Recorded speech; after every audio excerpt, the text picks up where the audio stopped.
दोस्तों, आज की सुबह एक ऐसी खबर के साथ हुई है जिसने न सिर्फ भारतीय उपमहाद्वीप बल्कि पूरी दुनिया में खलबली मचा दी है। जब आप और हम और दुनिया का एक बड़ा हिस्सा अपनी गहरी नींद में था, जब घड़ियों की सुइयां आधी रात का इशारा कर रही थीं, ठीक उसी वक्त भारत के जाबांजों ने एक ऐसा इतिहास लिख दिया है जिसकी गूंज आने वाले कई दशकों तक सुनाई देगी। यह कोई सामान्य सुबह ही नहीं है दोस्तों, यह वह सुबह है जो एक तूफानी रात के बाद आई है। एक ऐसी रात जब भारत ने नियंत्रण रेखा यानी LOC से लेकर पाकिस्तान अधिकृत कश्मीर यानी POK तक अपने अब तक के सबसे बड़े, सबसे भीषण और सबसे सटीक सैन्य एक्शन को अंजाम दिया है। अब तक की सबसे बड़ी ब्रेकिंग न्यूज जो इस वक्त हमारे सामने आ रही है वो यह है कि भारत ने दुश्मन के उन ठिकानों पर प्रहार किया है जिन्हें वह सबसे सुरक्षित मानता था। यह हमला इतना अचानक और इतना व्यापक था कि दुश्मन को संभलने का, पलक झपकने का भी मौका नहीं मिला। सोचिए जरा उस मंजर के बारे में जब चारों तरफ सन्नाटा हो और अचानक आसमान से आग बरसने लगे। आज हम आपको इस पूरी कार्यवाही की एक एक परत खोलकर बताएंगे। हम आपको बताएंगे कि आखिर उस रात क्या हुआ, क्यों हुआ और इसके मायने क्या हैं। दोस्तों, इस कहानी की शुरुआत दरअसल बीते 48 घंटों से हो रही थी, जब हम और आप अपने रोजमर्रा के कामों में व्यस्त थे। उस वक्त भारतीय सेना के वॉर रूम्स में नक्शे खोले जा रहे थे, सैटेलाइट्स की दिशा बदली जा रही थी और खुफिया जानकारी जुटाने वाले हमारे तंत्र अपनी पूरी क्षमता पर काम कर रहे थे। खबर यह थी कि POK से लेकर LOC तक पाकिस्तान लगातार अपनी सैन्य तैनाती बढ़ा रहा था। सीमा पार एक अजीब सी बेचैनी देखी जा रही थी। भारत की तरफ से भी लगातार युद्धक टैंकों और विमानों की पेट्रोलिंग जारी थी। यह सामान्य गश्त नहीं थी, बल्कि यह आने वाले तूफान की आहट थी। बीते 2 दिनों से भारतीय एजेंसियां लगातार उन खास ठिकानों को नोटिस कर रही थी, उनकी निगरानी कर रही थी जहां से भारत के खिलाफ साजिशों का ताना बाना बुना जा रहा था। यह वो जगह थी जहां से भारत के खिलाफ लगातार आतंकी गतिविधियों को अंजाम देने के प्लान बनाए जा रहे थे। और फिर फैसला लिया गया। फैसला एक निर्णायक कार्यवाही का। जब पूरी दुनिया सो रही थी, उस वक्त पाकिस्तान भी बड़े चैन की नींद सो रहा था। शायद उन्हें इस बात का गुमान था या गलतफहमी थी कि भारत अब भी कोई बड़ा कदम नहीं उठाएगा। उन्हें लग रहा था कि भारत अभी भी पुराने ढर्रे पर ही चलेगा। उन्हें लग रहा था कि हाल ही में जो तनाव बढ़ा है उसमें भारत को अपनी स्थिति सुधारने में या कोई भी जवाबी कार्यवाही प्लान करने में कम से कम 10 से 12 दिन का समय लगेगा। यही उनकी सबसे बड़ी भूल साबित हुई। भारत ने इस बार अपनी चाल पूरी तरह पलट दी। दुश्मन की सोच से कई कदम आगे जाकर भारत ने देर रात अपना सबसे बड़ा एक्शन लिया। और आपको बता दें कि यह कोई छोटा मोटा ऑपरेशन नहीं था। POK से लेकर LOC तक लगभग 27 ठिकानों को, जी हां दोस्तों, पूरे 27 ठिकानों को भारत ने एक साथ टारगेट किया है। अब आप सोच रहे होंगे कि यह 27 ठिकाने आखिर थे क्या और यह इतने महत्वपूर्ण क्यों थे। क्या आपको पता है कि पाकिस्तान ने यह ठिकाने कितनी चालाकी से बनाए थे? दरअसल यह ठिकाने कहीं सुनसान जंगलों में नहीं, बल्कि LOC और POK के बेहद करीब बने रिहायशी इलाकों के बीचों बीच बनाए गए थे। यह उनकी एक सोची समझी रणनीति थी।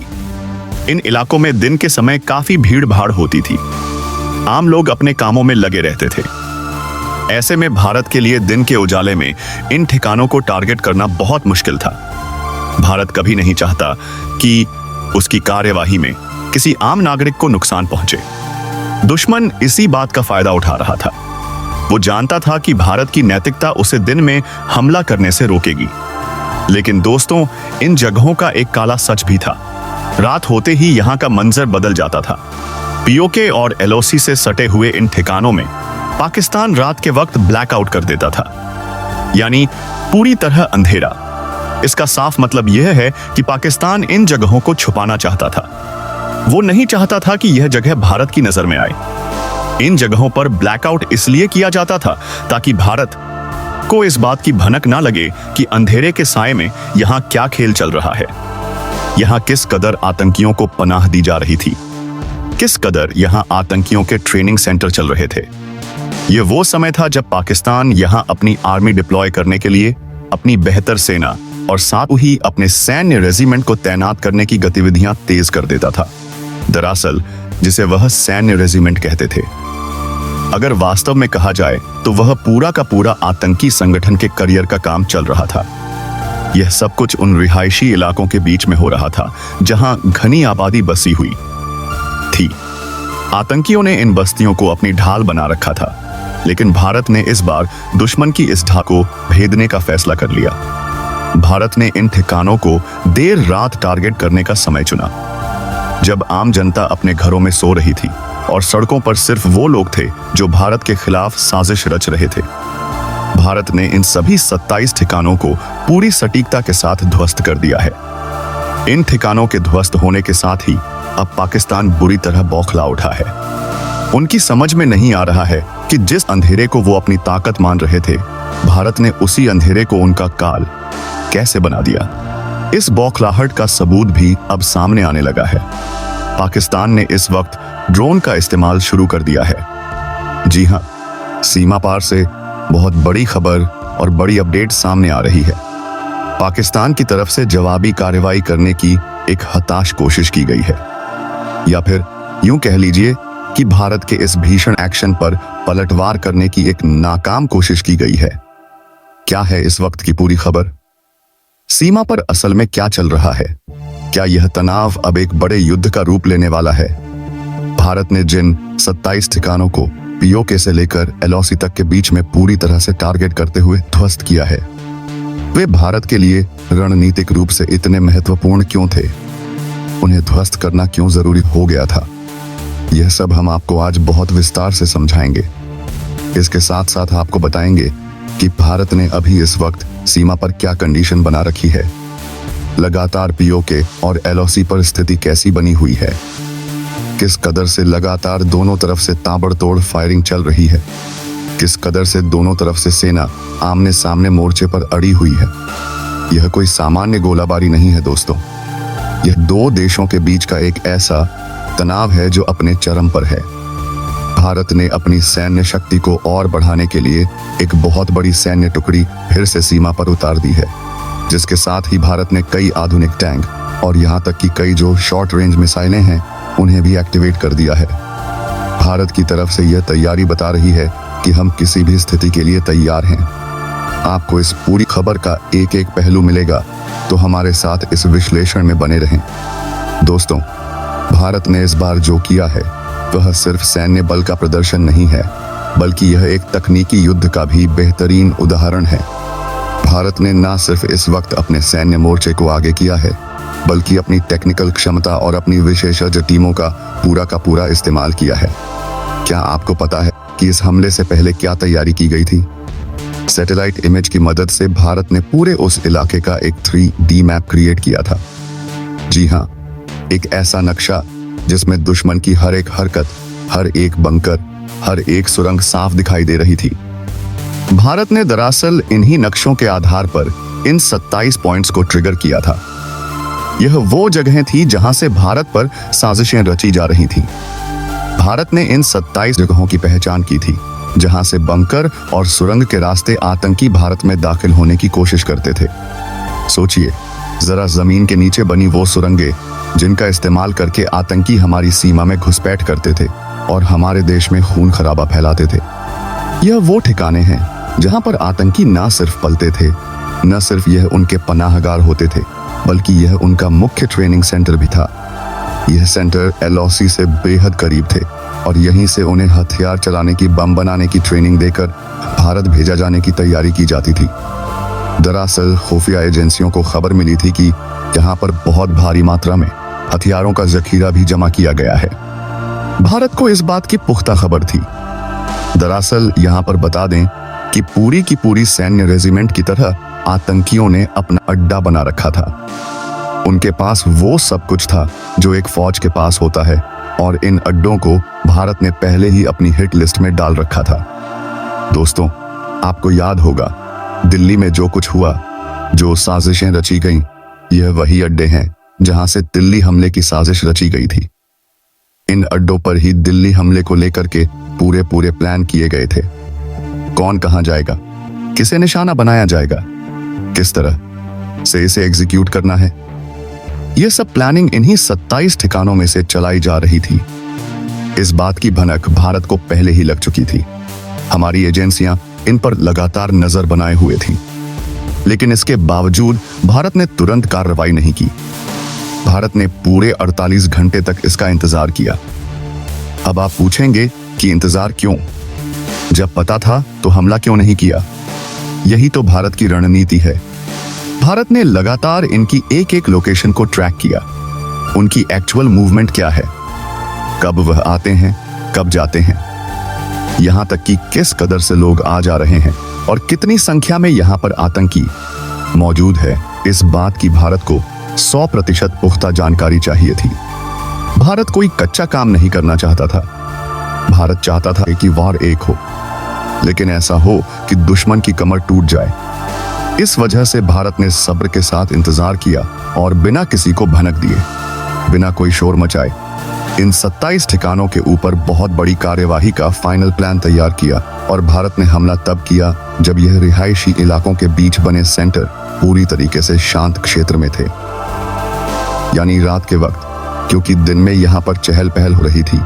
और चहल पहल के बीच अगर भारत की तरफ से कोई बड़ा एक्शन लिया जाता तो वहां से आम नागरिकों को नुकसान हो सकता था। भारत अपनी लड़ाई आतंकियों से लड़ रहा है, आम लोगों से नहीं। इसलिए भारत ने पूरा का पूरा स्थिति समझते हुए और थामते हुए देर रात इन जगहों को अपने आधुनिक ड्रोन्स और मिसाइलों के जरिए निशाना बनाया है। दरअसल यह ड्रोन जो भारत इस्तेमाल कर रहा है, यह सिर्फ विजुअल्स को क्रिएट नहीं करते, सिर्फ वीडियो नहीं बनाते, बल्कि साथ साथ यह भी बताते हैं कि वह करेक्टली टारगेट तक पहुंच चुके हैं या नहीं। यह लेजर गाइडेड सिस्टम से लैस होते हैं।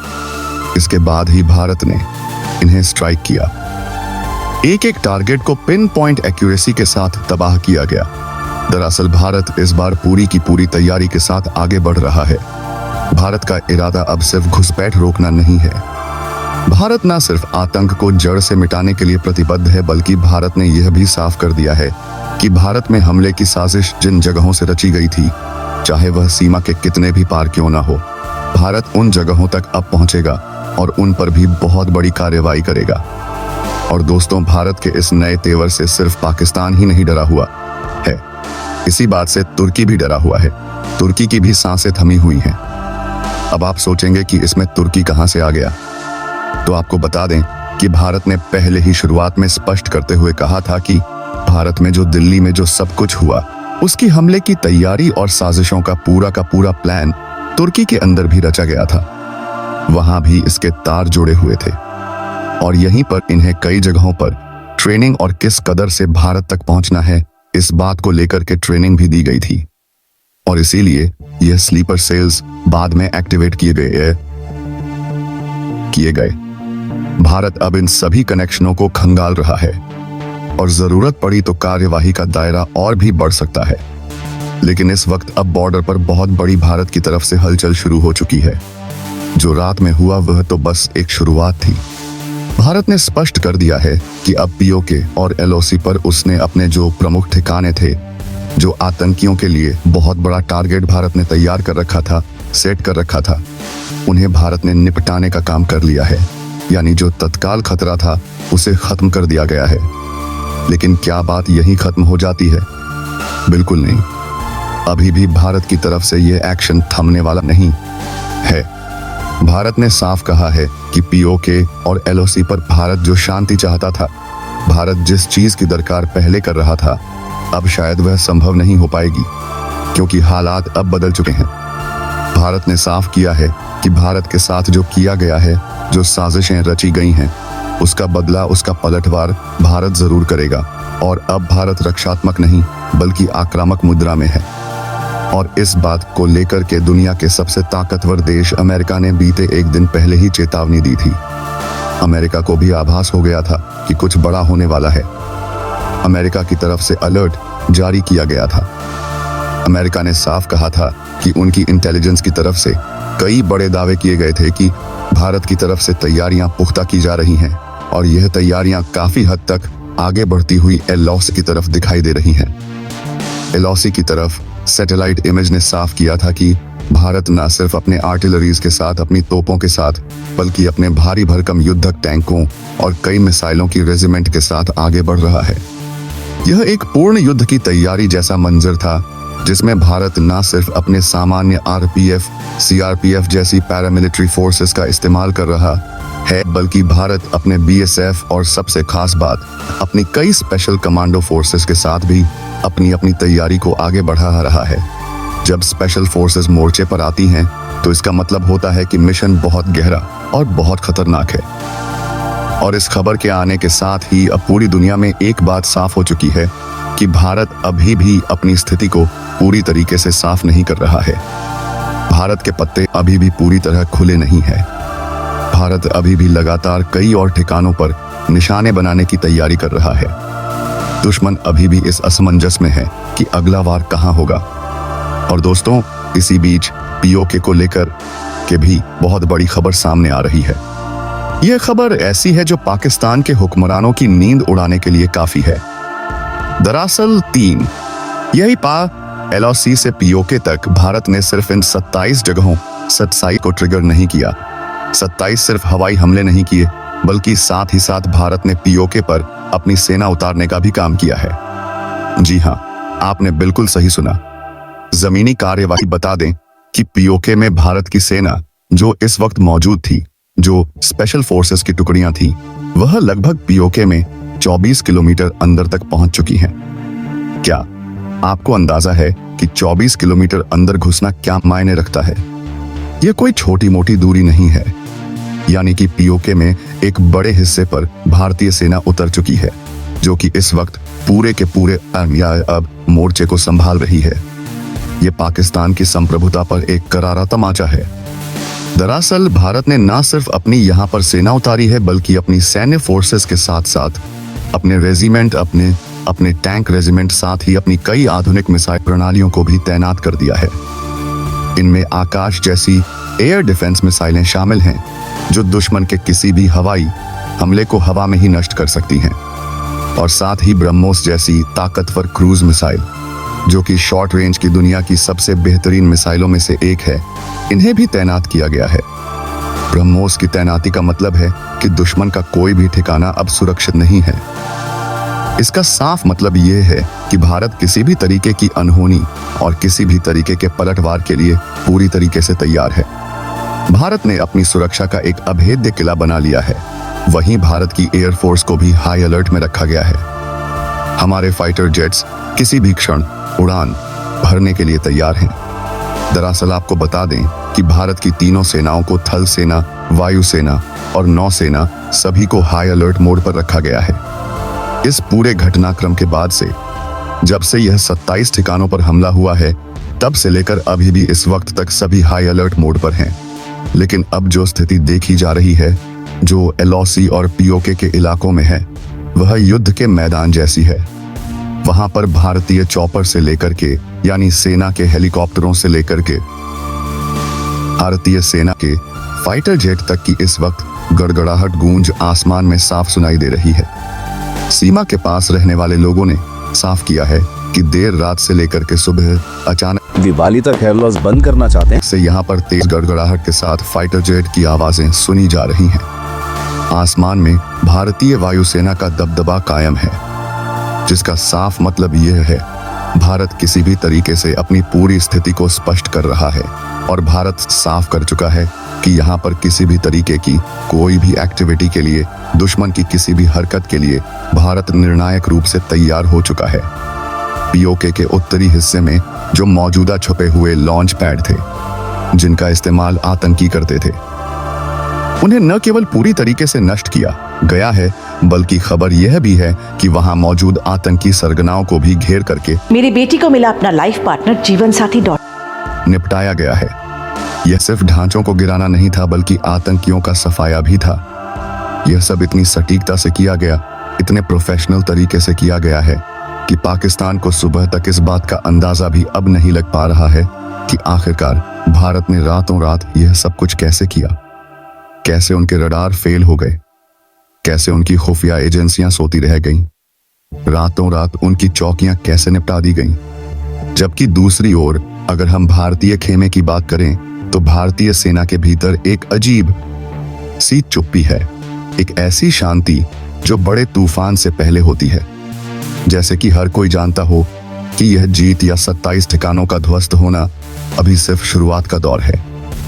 असली खेल, असली मिशन अभी भी शुरू होना बाकी है। आपको याद होगा पिछले बार जब भारत ने बड़े एक्शन लिए थे, जैसे सर्जिकल स्ट्राइक या बालाकोट एयर स्ट्राइक, उसके तुरंत बाद भारत ने प्रेस ब्रीफिंग की थी, दुनिया को बताया था कि हमने क्या किया है। लेकिन दोस्तों, गौर करने वाली बात यह है कि इस बार भारत प्रेस ब्रीफिंग भी नहीं कर रहा है। भारत सरकार या सेना की तरफ से कोई आधिकारिक बयान उस तरह से नहीं आया है। भारत इस बात की जानकारी भी नहीं दे रहा है कि वह किन जगहों को अब आगे ठिकाना बनाएगा, किसको निशाना बनाएगा और किन जगहों पर भारत ने एग्जैक्टली क्या कार्यवाही की है। इस बात की भी भारत की तरफ से कोई विस्तृत पुष्टि नहीं की जा रही है। भारत ने साफ शब्दों में अब तक कुछ भी नहीं कहा है। आखिर यह चुप्पी क्यों, यह सन्नाटा क्यों? क्योंकि जानकारों का मानना है कि आतंकियों के खात्मे के बाद भारतीय बलों का अगला लक्ष्य पीओके के अंदर छिपे हुए वह गहरेवती स्थित सुरंग तंत्र थे, वो टनल नेटवर्क जिन्हें पाकिस्तान ने सालों की मेहनत से बनाया है, जिसकी वजह से भारत अभी भी इस पर चुप्पी साधे रखा है। यह वो सुरंगें हैं जिन्हें पाक अपनी फॉरवर्ड ऑपरेटिंग लाइन कहता है। यह उनकी रक्षा पंक्ति की रीढ़ की हड्डी है। इनका इस्तेमाल वह दशकों से भारत के खिलाफ छद्म युद्ध छेड़ने के लिए करता था, आतंकियों को भेजने के लिए, हथियार सप्लाई करने के लिए, और इन्हीं जगहों का इस्तेमाल करके अब भारतीय सेनाएं अपने डीप मिशन स्ट्राइक फेज 3 की शुरुआत कर रही हैं। जी हाँ, फेज 3। यह नाम ही अपने आप में बहुत कुछ कहता है। इससे यह साफ हो रहा है कि अब पुरानी सीमाएं व एलओसी की लकीर अब भारत के लिए रुकावट नहीं बनेंगी और ना ही कोई अंतर्राष्ट्रीय दबाव अब भारत को इस जगह पर रोक पाएगा। भारत ने तय कर लिया है कि खतरे को उसकी जड़ में जाकर ही खत्म करना है। पाकिस्तान को दी गई चेतावनियों के बाद भी कोई असर नहीं दिखाई दिया। वे अपनी हरकतों से बाज नहीं आए क्योंकि भारत के भीतर जनता का गुस्सा इतना तेज है, लोगों का आक्रोश इतना ज्यादा है। वहीं की हाल में राजधानी दिल्ली में हुई जो घटनाक्रम है, जो साजिशें रची गईं, उसके बाद देश का मूड बदल चुका है। उसके बाद पीएम ने साफ शब्दों में कहा था कि अब जवाब सीमा पार जाकर ही दिया जाएगा, और वह भी ऐसे दिया जाएगा कि फिर कोई दुश्मन आंख उठाकर भी भारत की तरफ ना देख सके। यह उसी संकल्प का क्रियान्वयन है जो आज हम सरहद पर देख रहे हैं। दरअसल शुरुआत में भारत के पीएम की तरफ से यह शब्द बोले गए थे, जिसके बाद से भारत ने कोई बड़ी अपडेट नहीं दी है, बस काम किया जा रहा है। इसी दृढ़ता के साथ, इसी संकल्प के साथ अब भारतीय विशेष बलों ने, हमारी स्पेशल फोर्सेस ने पीओके की सबसे कठिन माने जाने वाली नीलम वैली की ओर भी बढ़ना शुरू कर दिया है। नीलम घाटी दोस्तों, यह वो इलाका है जो अपनी भौगोलिक बनावट के लिए जाना जाता है। यहाँ ऑपरेशन करना दुनिया की किसी भी सेना के लिए सबसे बड़ी चुनौती होती है। बता दें कि यहाँ मौसम भी हमेशा दुश्मन के खिलाफ ही रहता है, और यहाँ पर इलाके जो हैं वह बनावट भी इतनी जटिल है कि भारत के समझ से परे हैं। घने जंगल, ऊंची पहाड़ियाँ, गहरी खाइयाँ, लेकिन इसके बावजूद, इन तमाम चुनौतियों के बावजूद भारतीय आर्मी चीफ ने साफ कर दिया कि चाहे मौसम कैसा भी हो, चाहे भूगोल कैसा भी हो, ऑपरेशन किसी हाल में अब नहीं रुकने वाला है। सेना का मनोबल 7वें आसमान पर है। इस आदेश के साथ ही सैकड़ों की तादाद में ड्रोन आसमान में छोड़े गए हैं। यह ड्रोन घाटी के चप्पे चप्पे पर नजर रख रहे हैं, और साथ ही साथ 3D नक्शे, 3D मैपिंग की जा रही है इन इलाकों की, जो कि रियल टाइम में, यानी बिल्कुल उसी वक्त दुश्मन के हर एक मोमेंट पर नजर भी रखी जा रही है। तकनीक का ऐसा इस्तेमाल पहले कभी नहीं देखा गया, और यही वजह थी कि पाकिस्तान की फॉरवर्ड यूनिट, उनकी जो अग्रिम टुकड़ियां थीं, जब भारतीय प्रगति को रोकने के मुकाबले में उतरी, जब उन्होंने भारतीय सेना का रास्ता रोकने की कोशिश की, तो उन्हें यह भी समझ में नहीं आया कि भारतीय सेना उनके हर कदम से 2 मिनट पहले कैसे वाकिफ हो रही है। भारतीय सैनिकों को पहले से पता था कि दुश्मन कहाँ छिपा है, कहाँ से फायर करेगा। दरअसल भारत के पास इस वक्त 3D मैपिंग का पूरा आंकड़ा मौजूद है जो उन्हें युद्ध के मैदान में भगवान जैसी शक्ति दे रहा है।